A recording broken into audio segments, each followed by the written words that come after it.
El Centro Virtual Isaacs de la Universidad del Valle presenta La Palabra en Radio, un espacio para la literatura, el arte, la cultura, la poesía, novedades editoriales, charlas con escritores.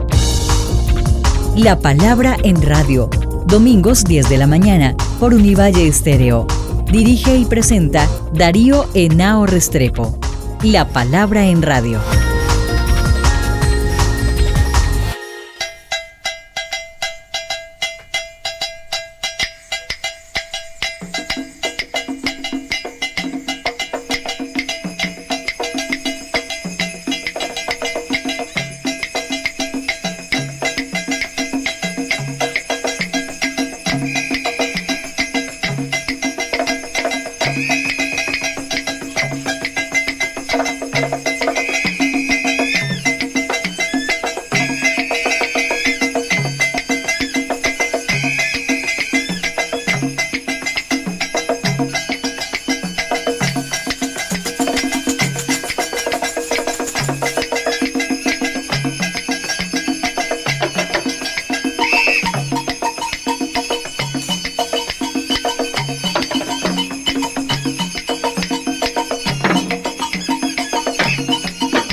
Muy buenas, amables oyentes, como todas las mañanas de domingo aquí en nuestro programa La Palabra en Radio y La Palabra Transmedia de la Escuela de Estudios Literarios de la Facultad de Humanidades de la Universidad del Valle. Como les prometí en el programa pasado, vamos a seguir conversando sobre las guerras civiles, las novelas de las guerras civiles del siglo XIX con quizás uno de los mayores especialistas, además escritor, ha hecho novelas, ha investigado, ha escrito libros sobre este tema, uno quizás el más cerrado sobre este tema, que es El país que se hizo a tiros, donde está pues el balance de esas 9 guerras civiles que se vivieron en el siglo XIX colombiano. Dejamos la vez pasada un poco la caracterización de lo que fue la guerra del 85, la constitución del 86, la alianza entre Núñez y Caro, el papel de Caro. Y bueno, eso nos lleva a entender ese periodo tan decisivo en la historia de Colombia para bien y para mal, en muchos sentidos, que fue la Constitución del 86, que fue todo el periodo de la regeneración, y que en el siglo XX, buena parte hasta el 91, pues la historia del país es un poco tratar de ir resolviendo los problemas que no se resolvieron en el siglo XIX y que seguramente en el siglo XXI aún todavía persisten, como por ejemplo el tema de las tierras, por decir algo. Empecemos hablándonos un poco ya del personaje Caro, que ya diste unas puntadas la semana pasada, sobre todo ligándolo con el tratamiento ficcional que tú le diste en ese extraordinario libro que le acabas de ceder los derechos a la Universidad del Valle, que se llama Odios Fríos, que es una novela sobre don Miguel Antonio Caro, para que hagamos esa relación historia-ficción. Yo como que conocí a Caro fue en el Mármol. Claro, yo investigaba las guerras civiles y estos asuntos del 19. Yo pasaba muchas veces por la carrera tercera, donde queda la Academia de la Lengua en Bogotá, y allá estaba la estatua esta de Caro, una estatua gigante, más grande casi que la Academia de la Lengua. Y uno siempre tiene la idea, pues, un gran hombre. Sabe que fue gobernante, pero como que eso está muy diluido, cómo fue su gobierno. Él emerge como un gran gramático, como un gran filólogo, también como un gran poeta. Cuando uno se mete a leer lo de Caro es bastante pesado, bastante complejo todo ese legado que dejó. Y yo creo que bastante desactualizado de todo. Él tenía vínculos y raíces y fuentes de información bastante complejas. Por ejemplo, en economía. Para darle este dato, un rey que decidió falsificar la moneda, Alfonso el Sabio, falsificó la moneda, le hizo trampa, le metió menos oro y menos plata y le metió cobre, pero eso se descubre y ese rey lo desbancaron. Era el maestro de Caro en economía. Caro lo citaba, Alfonso Sabio. Alfonso Sabio es un hombre del 1300, yo no sé por ahí. Pues es inaudito que Caro tenga esas fuentes de información como autoridades centrales de su pensamiento. Ese era este señor. Entonces yo pasaba por ahí y un día uno llega, finalmente toca con la guerra del 95, que fue el primer levantamiento que se hizo contra él. Levantamiento insensato de los liberales. Murió Núñez, ya no, como murió Núñez, ahora sí, este se lo lleva el diablo. Entonces se levantaron. No, les cayó nada menos que Rafael Reyes y lo murió Cisco. Se perdió esa guerra. pero luego se levantan en la guerra de los 1000 días. Entonces uno ya profundiza cuáles son los motivos de la guerra de los 1000 días. Ellos habían establecido una práctica muy económica, muy terrible sobre el país, que la estableció Núñez. Núñez fundó el Banco Nacional y Núñez estableció el billete o el papel moneda forzoso. Billete que se emitía y que tenían que recibirlo todos los bancos, pero eso no tenía respaldo, o había la sospecha de que no tenía el suficiente respaldo. El país estaba lleno de bancos privados serios que emitían billetes y que respaldaban su moneda. Eso dice, el banco pagaba al portador un peso oro, y si usted llevaba el billete al banco le daban el peso oro, se cogían el billete, pero Núñez falsificó eso. Puso una moneda de curso forzoso, con eso financió la guerra del 85. Y al Banco Central Hipotecario, por ejemplo, le abrieron las puertas a la fuerza y le cogieron 30.000 pesos oro de sus arcas. Eso fue una extorsión general para financiar la guerra. Esa práctica de Núñez quedó vigente y se siguió emitiendo monedas sin respaldo. Pero el mismo Núñez se asustó porque eso producía una inflación.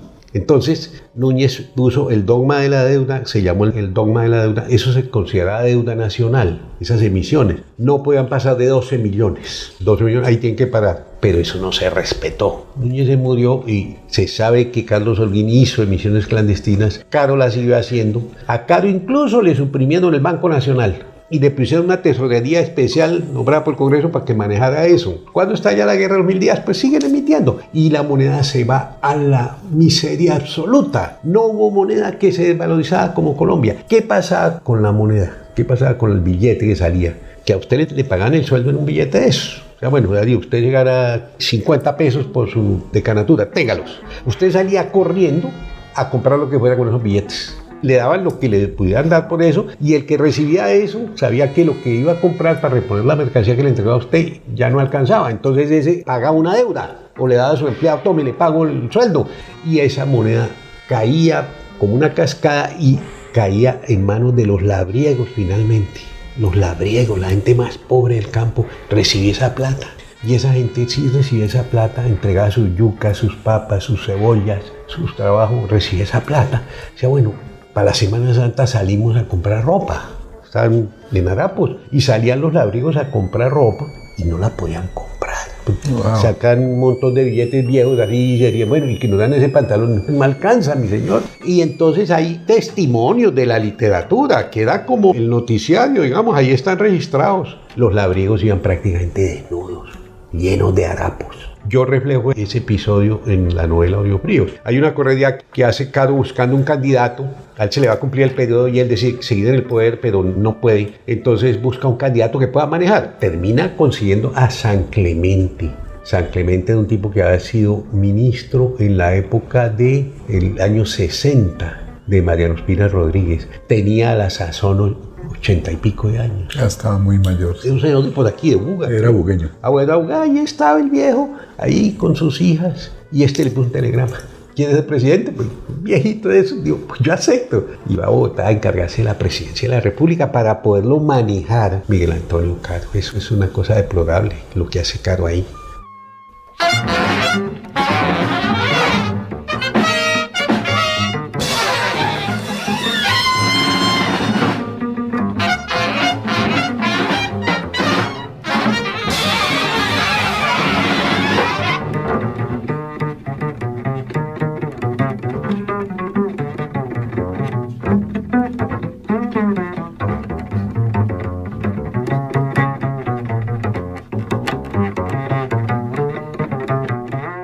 Bueno, y la novela, pues cuéntanos todo el tratamiento, porque hay mucho de la personalidad, de su intimidad, de la esposa, que tienes un tratamiento muy interesante. Contemos a los lectores qué significó ya hacer esa ficción y en qué consiste toda esa ficción que tú logras construir, que es con mucho rigor histórico, porque sí, conoces muy bien la época y el contexto. Pero te contaba que sale Caro a dar una vuelta por la zona de Bogotá, por allá, buscando un candidato, y encuentra esos labriegos, desnudos, harapientos, y él dice, bueno, ¿qué llevamos en los bolsillos? Démosle una limón a estos señores. Los labriegos, desnudos, por la política monetaria del gobierno, de la regeneración. Yo pongo una voz ahí, que es un gringo que ha venido a Colombia, escribe unas cartas. Que está escribiendo unas cartas a una mujer que vaya en los Estados Unidos contándole cómo es esto. Pero ese gringo es la voz que va a explicar mucha intimidad de la cosa política, porque él está encargado de ver cómo Estados Unidos se queda con Panamá. Él es un emisario de esa vaina. Él finalmente lo mandan es para Panamá, que allá se va a definir la cosa, directamente en Panamá, pero se está definiendo en Bogotá.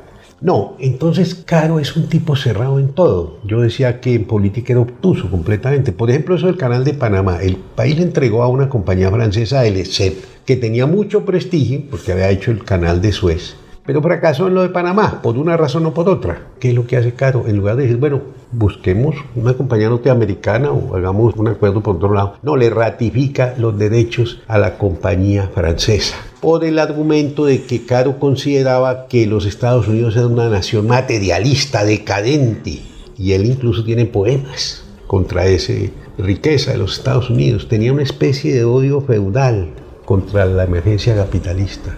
Entonces así manejaban los negocios públicos. Él decía que él no tenía odios viscerales, que él no odiaba a la gente pues como a veces le ocurre a uno, sino que él tenía odios fríos, de cabeza, y que no perdonaba nunca.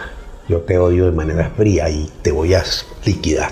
Era un señor muy complicado, muy complejo. Eso no lo conoce el país. El país lo veía siempre como una estatua de mármol. Son cosas a las que recurren los escritores. Pues tengo que tener una persona que sea la voz sensata. Este señor no leía los periódicos, no le importaba la suerte del país. Le decían, bueno, los ministros están robando. Los ministros están robando. La esposa, yo pongo a la esposa, que es la que lee los periódicos. Dice, mire, pero están robando. Este señor se robó 50.000 pesos. Que era mucha plata, era como decir hoy no sé cuántos millones. Este señor ya se robó esto. Y entonces Caro le responde, y eso es cierto, son frases oficiales. Caro le responde, querida, el que come guayabas come gusanos. Entonces la ya dice, no me van a traer bocadillos a la casa, ¿no? Es que es un personaje extraordinario, Ana Narváez. Ana Narváez se llamaba, claro, ella es un personaje. Ella entraba en crisis, quedaba pues prácticamente loca y separada de la realidad, un estallido de una bomba, porque en la guerra del 95 estalló una bomba allí en las nieves y fue terrible y ella eso la dejó como fuera de realidad. Pero esa es la mujer sensata que dice, vea, va a pasar esto. Por ejemplo, una vez le muestra un artículo de un periódico que se publicó, donde dice que el Papa que está en el infierno es el señor Caro, vea lo que nos ha metido, y dice todo el sufrimiento que está pasando el pueblo colombiano y la nación. Ella le lee el periódico y él aparta de ese periódico un manotón, le lee el artículo, pero el otro día dice, bueno, inmediatamente me suprimen ese periódico.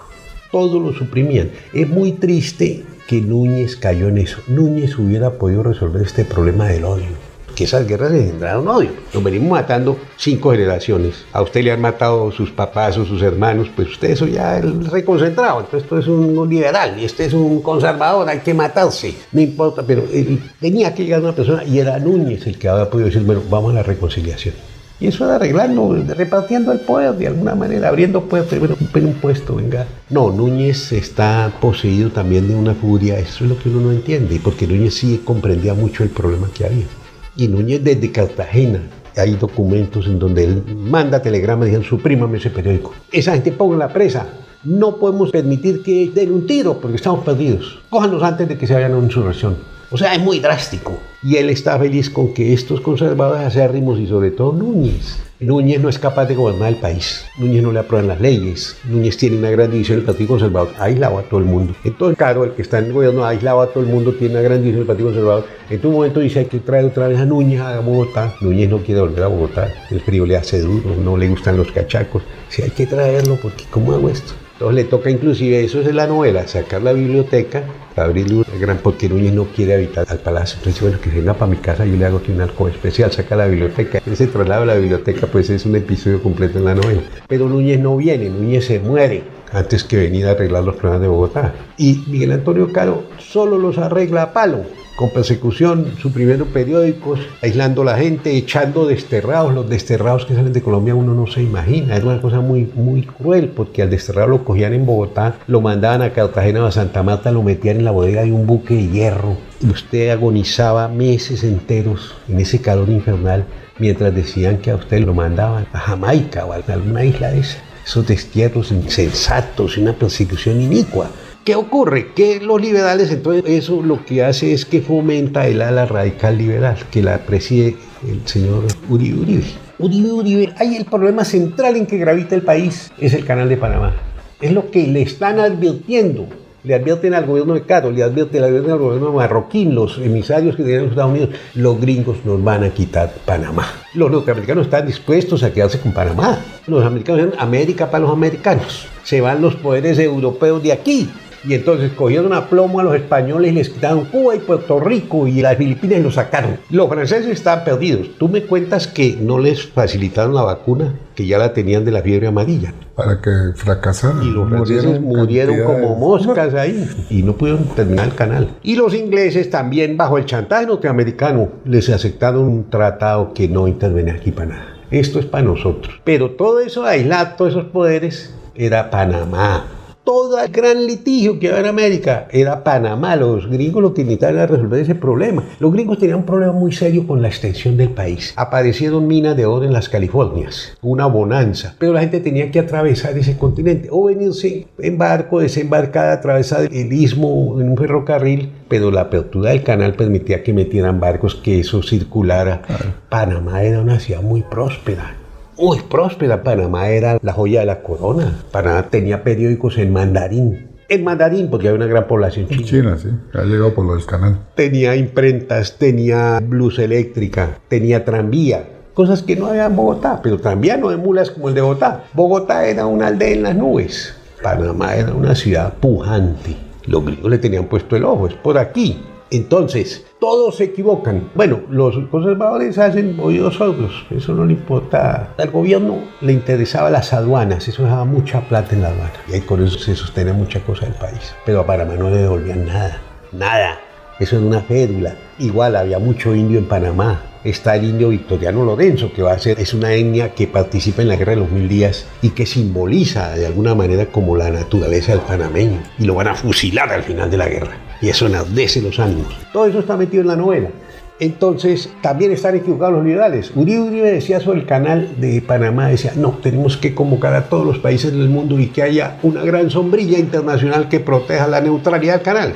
Eso era una pifia. Francia no se puede arrimar, España está derrotada, Rusia está demasiado lejana, el zar no se iba a meter ni entendía ese problema. Eso tocaba con los gringos, había que arreglar, no es porque yo sea pro-yanqui, no, es que había que arreglar con los gringos que quedan con Panamá. Bueno, cuando uno lee toda esa lucha que hubo, que hay muchas muy buena investigación, se da cuenta de eso, claro. El que tenía más o menos claridad sobre eso era Núñez. Y Bolívar con el Congreso Anfictiónico ya tenía la visión de que Panamá era clave. Y Mosquera dijo, pongamos la capital en Panamá. Eso nos conecta con el sur, a través del Pacífico, nos conecta con toda Centroamérica. Es que Costa Rica haría parte de Colombia, con toda seguridad. Y eso nos da el pasaje para Europa. Era la ciudad clave, pero aquí se obstinaron que era la cosa de adentro de Bogotá. Nos quedamos encerrados entre las cordilleras. Sí, detrás de las cordilleras. Como le pasaba a los quiteños. Bueno, yo cuento eso, pero lo cuento desde el ángulo de la personalidad de Caro y de sus problemas domésticos, de sus rabias. A él le daba a veces por fusilar gente. Entonces escribieron alguna cosa en un diario, un Modesto Garcés reveló las finanzas de la regeneración, cómo eran los robos y las cosas. Sus señores me lo fusilan. La esposa del Trepida. Núñez tuvo claridad, Núñez lo dijo. Este asunto de Panamá es con los Estados Unidos. Uno no entiende eso. Núñez era el hombre fuerte, definitivo, decisorio. Y ha debido acabar con esos odios. Eso es una decisión de acabar con el odio. Habían podido anticipar el Frente Nacional. Y bueno, vengan aquí, participemos, pongámonos de acuerdo, resolvamos los problemas, 1000 cosas. Total, no lo hizo y lo que se impuso fue la fuerza de la Iglesia, la fuerza del Partido Conservador y Colombia quedó metida en un cono de sombra que dura muchos años. Y Colombia se precipita a esa guerra miserable de los 1000 días. Es desoladora. Es desoladora, es la debacle y ya. Cuando se firma la paz, se perdió Panamá. Se pierde Panamá. Ya lo que viene después es una reconstrucción. Ya después sí hay gobiernos que aceptan, gobiernos conservadores que aceptan alguna práctica liberal, morigeran los odios, morigeran las persecuciones y se da una especie de paz hasta 1930 y los liberales pueden acceder al poder de alguna manera en forma tranquila, como Olaya Herrera. Pero esos odios verbales que los patrocinó de manera insensata y constante Miguel Antonio Caro fueron mortales para el país. Dijéramos uno de los asuntos que quedan en el inconsciente colectivo, para hablar en términos de junguianos. Todo va quedando en memorias, cosas que quedan en el imaginario de las personas. Y te digo, Darío, eso lo sepultó la historiografía. Uno no encuentra nada de esto en la historiografía sobre Caro. Sí, hay gente que dijo cosas. La guerra de los 1000 días se engendró en el gobierno de Caro, en el sesenio de Caro. Tal, lo dijo uno, pero ¿sabes si son frases? Yo recompuse definitivamente este señor, hay que desnudarlo, literariamente, y presentarlo al público tal como fue. en su humanidad y en su cosificación. Era un hombre cosificado, era un cerebro medieval. Y es inaudito que un país ya, pues en plena modernidad del mundo, siga guardando con esos principios. Entonces esa es la novela Oídos Fríos. Yo lo puse, claro, uso mucho el humor. Cuento cosas alternas como la guerra en Panamá, cuento un episodio que se da en Santander, que es el Batallón Rajá, un batallón de leprosos que hubo antes de los 1000 días. Cuento cosas de distintos lugares, pero en lo esencial esto va corriendo en la casa de Caro. Caro además no decidió que como que gobernaba desde su casa, no usaba el palacio. Entonces él seguía en su casa, iba a misa. Esa es una vaina también muy singular de cómo era ese país. Bueno, esa fue la novela que hice.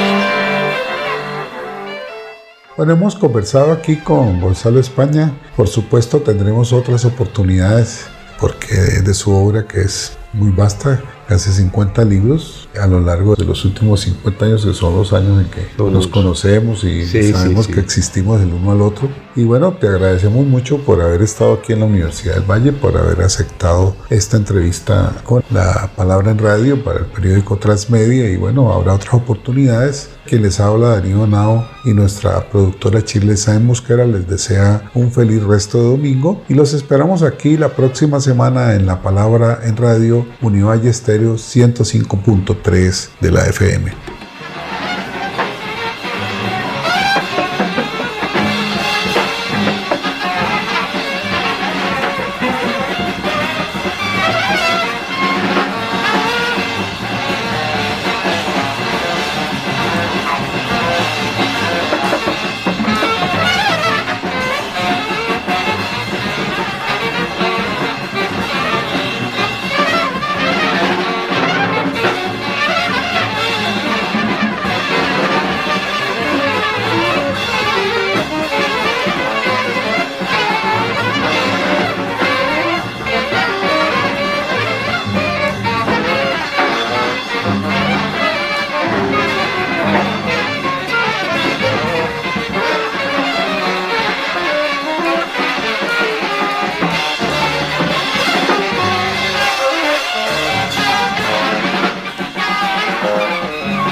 El Centro Virtual Isaacs de la Universidad del Valle presenta La Palabra en Radio, un espacio para la literatura, el arte, la cultura, la poesía, novedades editoriales, charlas con escritores.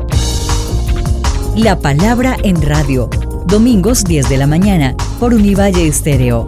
Dirige y presenta Darío Henao Restrepo. La Palabra en Radio.